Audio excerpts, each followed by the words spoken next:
নতুন প্রবাসীদের জন্য আরবি ভাষা শিখুন, চ্যানেলটি সাবস্ক্রাইব করুন। যারা আরব দেশে আছেন ভিডিওটি তাদের জন্য। মাতাম এর অর্থ খাবার হোটেল। মাতাম এর অর্থ খাবার হোটেল। আমরা বলি খাবার হোটেল, আরবিতে বলতে হবে মাতাম। আমরা বলি খাবার হোটেল, আরবিতে বলতে হবে মাতাম। মাতাম তার মানে খাবার হোটেল। ফন্দুক এর অর্থ আবাসিক হোটেল। ফন্দুক এর অর্থ আবাসিক হোটেল। আমরা বলি আবাসিক হোটেল, আরবিতে বলতে হবে ফন্দুক। আমরা বলি আবাসিক হোটেল, আরবিতে বলতে হবে ফন্দুক। যৌবন এর অর্থ কাস্টমার। যৌবন এর অর্থ কাস্টমার। আমরা বলি কাস্টমার, আরবিতে বলতে হবে যৌবন। আমরা বলি কাস্টমার, আরবিতে বলতে হবে যৌবন। বিয়া এর অর্থ বিক্রি করা। বিয়া এর অর্থ বিক্রি করা। আমরা বলি বিক্রি করা বা বিক্রেতা, আরবিতে বলতে হবে বিয়া। বিয়া এর অর্থ বিক্রি করা।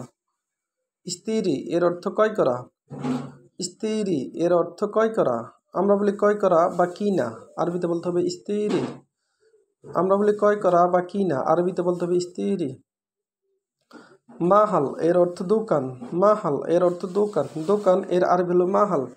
দোকান এর আরবি হলো মাহাল। মাহাল এর অর্থ দোকান। বাকালা এর অর্থ মুদি দোকান। বাকালা এর অর্থ মুদি দোকান। আমরা বলি মুদি দোকান, আরবিতে বলতে হবে বাকালা। আমরা বলি মুদি দোকান, আরবিতে বলতে হবে বাকালা। বাকালা এর অর্থ মুদি দোকান। গালি এর অর্থ দামি। গালি এর অর্থ দাম বেশি। আমরা বলি দাম বেশি, আরবিতে বলতে হবে গালি। আবার আমরা বলি দামি, অনেক দাম, আরবিতে বলতে হবে গালি। রাখিস এর অর্থ সস্তা বা কম দাম। রাখিস এর অর্থ সস্তা বা কম দাম। আমরা বলি জিনিসটার দাম কম বা একবার সস্তা, আরবিতে বলতে হবে রাখিস। রাখিস তার মানে দাম কম বা সস্তা। সুক এর অর্থ মার্কেট। সুক এর অর্থ মার্কেট বা বাজার। আমরা বলি মার্কেট বা বাজার, আরবিতে বলতে হবে সুক। সুক এর অর্থ মার্কেট বা বাজার। জিয়াদা এর অর্থ বেশি। জিয়াদা এর অর্থ বেশি। আমরা বলি বেশি, আরবিতে বলতে হবে জিয়াদা।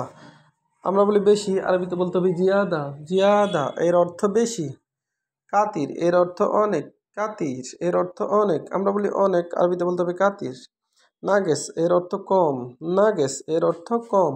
আবার একটা ধরে দেখুন, মাতাম এর অর্থ খাবার হোটেল। মাতাম এর অর্থ খাবার হোটেল। ফন্দুক এর অর্থ আবাসিক হোটেল। ফন্দুক এর অর্থ আবাসিক হোটেল। যৌবন এর অর্থ কাস্টমার। যৌবন এর অর্থ কাস্টমার। বিয়া এর অর্থ বিক্রি করা। বিয়া এর অর্থ বিক্রি করা। স্ত্রী এর অর্থ ক্রয় করা। মাহাল এর অর্থ দোকান। বাকালা এর অর্থ মুদি দোকান। গালি এর অর্থ দামি। রাখিস এর অর্থ সস্তা। সুক এর অর্থ বাজার বা মার্কেট।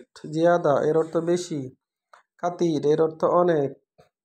নাগেস এর অর্থ কম। ভিডিওটি ভালো লাগলে অবশ্যই সাবস্ক্রাইব করুন এবং শেয়ার করুন। পরবর্তী ভিডিও পাওয়ার জন্য বেল আইকনে ক্লিক করুন এবং ভুল ত্রুটি হলে ক্ষমার দৃষ্টিতে দেখুন।